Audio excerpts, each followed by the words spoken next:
ಅಲ್ಲಿ ರವಿ ಎಂಬ ಹುಡುಗನಿದ್ದ. ಅವನಿಗೆ ಓದುವುದಕ್ಕಿಂತ ಆಟವೇ ಹೆಚ್ಚು ಇಷ್ಟ.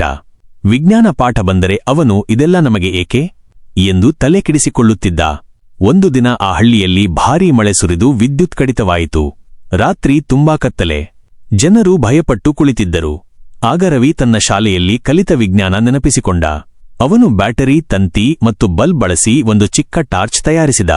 ಆ ಬೆಳಕಿನಿಂದ ಜನರಿಗೆ ದಾರಿ ಕಾಣಿಸಿತು. ಮತ್ತೊಂದು ದಿನ ಹಳ್ಳಿಯ ಬಾವಿಯ ನೀರು ಮಲಿನವಾಯಿತು. ರವಿ ಫಿಲ್ಟರ್ ಮಾಡುವ ಸರಳ ವಿಧಾನವನ್ನು ಕಲಿತಿದ್ದ. ಕಲ್ಲು, ಮಣ್ಣು ಮತ್ತು ಬಟ್ಟೆ ಬಳಸಿ ನೀರು ಶುದ್ಧಗೊಳಿಸಿದ.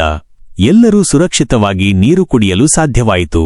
ಇದನ್ನು ಕಂಡ ಹಳ್ಳಿಯವರು ಆಶ್ಚರ್ಯದಿಂದ ಹೇಳಿದರು, ವಿಜ್ಞಾನ ಎಂದರೆ ಪುಸ್ತಕದಲ್ಲಲ್ಲ, ಬದುಕಿನ ಬೆಳಕು. ಆ ದಿನದಿಂದ ರವಿ ವಿಜ್ಞಾನವನ್ನು ಪ್ರೀತಿಯಿಂದ ಕಲಿಯತೊಡಗಿದ.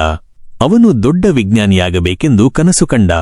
ನೀತಿ: ವಿಜ್ಞಾನ ನಮ್ಮ ಜೀವನವನ್ನು ಸುಲಭ, ಸುರಕ್ಷಿತ ಮತ್ತು ಬೆಳಕಿನ ದಾರಿಯಲ್ಲಿ ನಡೆಸುತ್ತದೆ.